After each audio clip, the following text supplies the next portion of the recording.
ಸಾವಿರಾರು ವರ್ಷಗಳ ಹಿಂದೆ ಒಂದು ಆಶ್ರಮದಲ್ಲಿ ನೂರಾರು ವಿದ್ಯಾರ್ಥಿಗಳಿಗೆ ಗುರುಗಳು ವಿದ್ಯಾದಾನ ಮಾಡ್ತಾ ಇರ್ತಾರೆ. ಆಗ ಗುರುಗಳು ಒಬ್ಬ ಶಿಷ್ಯನ ಕರ್ಬಿಟ್ಟು ಹೇಳಿದ್ರಂತೆ, ಎರಡು ಬೆಂದಿಗೆ ಕೊಟ್ಬಿಟ್ಟು ಎರಡು ಕೊಡ ಕೊಟ್ಬಿಟ್ಟು ಹೇಳಿದ್ರಂತೆ, ನೀನು 2 ಮೈಲಿ ದೂರ ಇರ್ತಕ್ಕಂಥ ಒಂದು ಹಳ್ಳದಿಂದ ನೀರನ್ನ ತಂದ್ಬಿಟ್ಟು ಆಶ್ರಮದ ಹಂಡೆಗೆ ತುಂಬಬೇಕು. ಆ ನೀರನ್ನ ಆಶ್ರಮದ ಎಲ್ಲ ಬಳಕೆಗೆ ಯೂಸ್ ಮಾಡಲಾಗುತ್ತೆ ಅಂತ ಹೇಳಿದಂತೆ. ತಕ್ಷಣ ವಿದ್ಯಾರ್ಥಿ ಶಿಷ್ಯ 2 ಕೊಡ ಇಸ್ಕೊಂಡು ಒಂದು ಅಡ್ಡೆಯ ಮೂಲಕ ನೀರನ್ನ ತುಂಬೋದಕ್ಕೆ ಸ್ಟಾರ್ಟ್ ಮಾಡ್ತಾನೆ. ಪ್ರತಿದಿನ ಆಶ್ರಮದಿಂದ ಹೋಗ್ತಾನೆ, ಹಳ್ಳದಲ್ಲಿ ನೀರು ತಗೊಳ್ತಾನೆ, ಆಶ್ರಮಕ್ಕೆ ವಾಪಸ್ ಬಂದು 2 ಮೈಲಿ ದೂರ ನಡ್ಕೊಂಡ್ಬಂದು ಆ ಹಂಡೆಗೆ ನೀರು ತುಂಬ್ತಾ ಇರ್ತಾನೆ. ಹೀಗೆ ತುಂಬಾ ದಿನ ನಡೆಯುತ್ತೆ. ಒಂದು ಸಲ ಇದ್ದಕ್ಕಿದ್ದ ಹಾಗೆ ಬಲಗಡೆ ಕೊಡದಲ್ಲಿ ನೀರು ಸಣ್ಣ ರಂಧ್ರ ಆಗ್ಬಿಟ್ಟು ನೀರು ಸೋರ ಸ್ಟಾರ್ಟ್ ಆಗುತ್ತೆ. ಸೊ ಆತ ಹಳ್ಳಕ್ಕೆ ಹೋಗಿ ಆ ತೊರೆಗೆ ಹೋಗಿ ನೀರನ್ನು ತಗೊಂಡು ವಾಪಸ್ ಬರೋಷ್ಟರಲ್ಲಿ ಆತನಿಗೆ ಬಲಗಡೆ ಕೊಡದಿಂದ ಅರ್ಧ ನೀರು ಖಾಲಿ ಆಗ್ತಾ ಇರ್ತದೆ. ಅಂದ್ರೆ ಏಕ್ಸೋ ದಾರಿಲಿ ಚಲೋ ಹೋಗ್ತಾ ಇರ್ತದೆ, ರಂಧ್ರ ಆಗಿರುತ್ತೆ. ಅವನಿಗೆ ಭಯ ಶಿಷ್ಯ ಗುರುಗಳನ್ನ ಕೇಳೋದಕ್ಕೆ, ಇನ್ನೊಂದು ಕೊಡ ಕೇಳೋಕೆ, ಯಾಕಂದ್ರೆ ಆಶ್ರಮದ ಪರಿಸ್ಥಿತಿ ಚೆನ್ನಾಗಿ ಗೊತ್ತಿರುತ್ತೆ ಅವನಿಗೆ.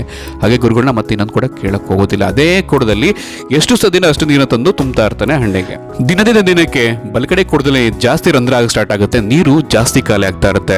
ಆಶ್ರಮಕ್ಕೆ ಬರೋಷ್ಟರಲ್ಲಿ ಸುಮಾರು 3/4 ಭಾಗ ನೀರು ಖಾಲಿ ಆಗ್ತಾ ಇರುತ್ತೆ. ಈಗ ಎಡಗಡೆ ಕೂಡ ಬಲಗಡೆ ಕೊಡನ ಗೇಲಿ ಮಾಡ್ತಂದೆ, ಆಡ್ಕೊಳ್ತಂದು ಗರ್ವದಿಂದ, ನೀನ್ ವೇಸ್ಟ್, ನೀನು ಅಪ್ರಯೋಜಕ, ನೀನ್ ಕೆಲ್ಸಕ್ಕೆ ಬಾರ್ದು ಅನ್ನೋ. ನೋಡು ಶಿಷ್ಯ ಎಷ್ಟು ಎಫರ್ಟ್ ಆಗ್ಬೇಕು ಅಷ್ಟು ಎಫರ್ಟ್ ಆಗ್ತಾ ಇದ್ದಾನೆ, ನೀನ್ ನೀರನ್ನ ಇಟ್ಕೊಳ್ಳೋ ಸಾಮರ್ಥ್ಯ ನಿನ್ನಿಲ್ಲ, ನೀನ್ ವೇಸ್ಟ್, ನೀನು ಆಶ್ರಮಕ್ಕೂ ಪ್ರಯೋಜನ ಇಲ್ಲ, ವಿದ್ಯಾರ್ಥಿಗಳಿಗೂ ಪ್ರಯೋಜನ ಇಲ್ಲ, ಈ ಹುಡುಗನಿಗೂ ಪ್ರಯೋಜನ ಇಲ್ಲ, ನೀನ್ ಕೆಲ್ಸಕ್ಕೆ ಬಾರ್ದವನು, ನೀನ್ ಅಪ್ರಯೋಜಕ, ನಿನ್ ಕೈಲಿ ಏನೂ ಆಗಲ್ಲ, ನೀನು ಯೂಸ್ ಇಲ್ಲ ನೀನು ಅಂತ ಬೈದ್ಬಿಡ್ತಂತೆ.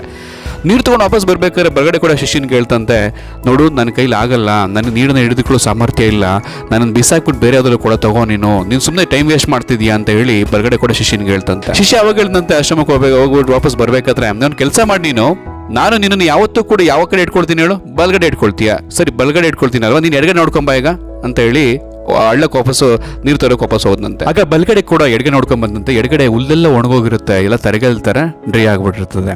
ನೀರು ತಗೊಂಡು ವಾಪಸ್ ಬರ್ಬೇಕಾದ್ರೆ ಶಿಷ್ಯ ಹೇಳ್ದಂತೆ, ನೀನು ಇವಾಗ ಬಲಗಡೆ ನೋಡ್ಕೊಂಬ ಅಂತ ಹೇಳ್ದಂತೆ. ಕೊಡ ಇವಾಗ ಬಲಗಡೆ ನೋಡ್ಕೊಂಡ್ ಬಂದಂತೆ. ಬಲಗಡೆ ಹಚ್ಚ ಹಸಿರಿನಿಂದ ಕೂಡಿರುತ್ತೆ, ವಿವಿಧ ರೀತಿಯ ಪುಷ್ಪಗಳಿಂದ, ಹೂವಿನಿಂದ ಹರಳಿ ನಿಂತಿರುತ್ತೆ. ಅವಾಗ ಶಿಷ್ಯ ಹೇಳಿದಂತೆ ಬಲಗಡೆ ಕೊಡಕ್ಕೆ, ನೀನು ಯಾವತ್ತು ನೀನು ಮೊದಲನೇ ಸಲ ರಂಧ್ರ ಆಗಿ ಸ್ಟಾರ್ಟ್ ಆದೋ, ನೀರು ಸೂರ್ಯ ಸ್ಟಾರ್ಟ್ ಆಯ್ತು, ಅವತ್ತೇ ನಾನು ವಿವಿಧ ರೀತಿಯ ಪುಷ್ಪಗಳ ಬೀಜಗಳನ್ನ ಎದ್ದು ಉದ್ದಕ್ಕೂ ಕೂಡ ಹಾಕಿದ್ದೆ. ನೀನು ಅದ್ರ ಮೇಲೆ ಪ್ರತಿದಿನ ನೀನು ನೀರನ್ನು ಹಾಕ್ತಾ ಇದೆ, ಅದರಿಂದನೇ ಆ ಪುಷ್ಪಗಳ ಬೀಜಗಳು ಮೊಳಕೆ ಹೊಡೆದು ಹೂವುಗಳಾಗಿ ಅರಳಿ ನಿಂತಿದೆ. ಅದೇ ಹೂವನ್ನು ನಾನು ಇವತ್ತು ಗುರುಗಳಿಗೆ ಪೂಜೆ ಕೊಡ್ತಾ ಇದ್ದೀನಿ.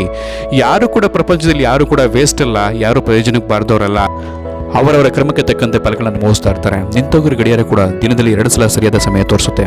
ನೀರಲ್ಲಿ ಮುಳುಕಿ ಸಾಕ್ತಾ ಇರೋನಿಗೆ ಒಂದು ಹುಲ್ಕಡಿ ಕೂಡ ಆಸರೆ ಅಂತ ಹೇಳ್ತಾರೆ. ಹಾಗಾಗಿ ಯಾವ ವ್ಯಕ್ತಿನೂ ಇದು ದೊಡ್ಡನಲ್ಲ, ಯಾರು ಚಿಕ್ಕನಲ್ಲ, ಯಾರು ಕೀಳಲ್ಲ, ಯಾರು ಮೇಲಲ್ಲ, ಎಲ್ಲರೂ ಕೂಡ ಹೀಗೆ ಮನಸ್ಸಿನಲ್ಲಿ ನಕಾರಾತ್ಮಕವಾಗಿ ಆಲೋಚನೆ ಮಾಡಿ ಮನಸ್ಸಿನಲ್ಲಿ ಕೀಳರಿಮೆ ಬೆಳೆಸ್ಕೊಂಬೇಡ ಅಂತ ಹೇಳ್ತಾನೆ ಆ ಶಿಷ್ಯ ಆ ಕೊಡಕ್ಕೆ.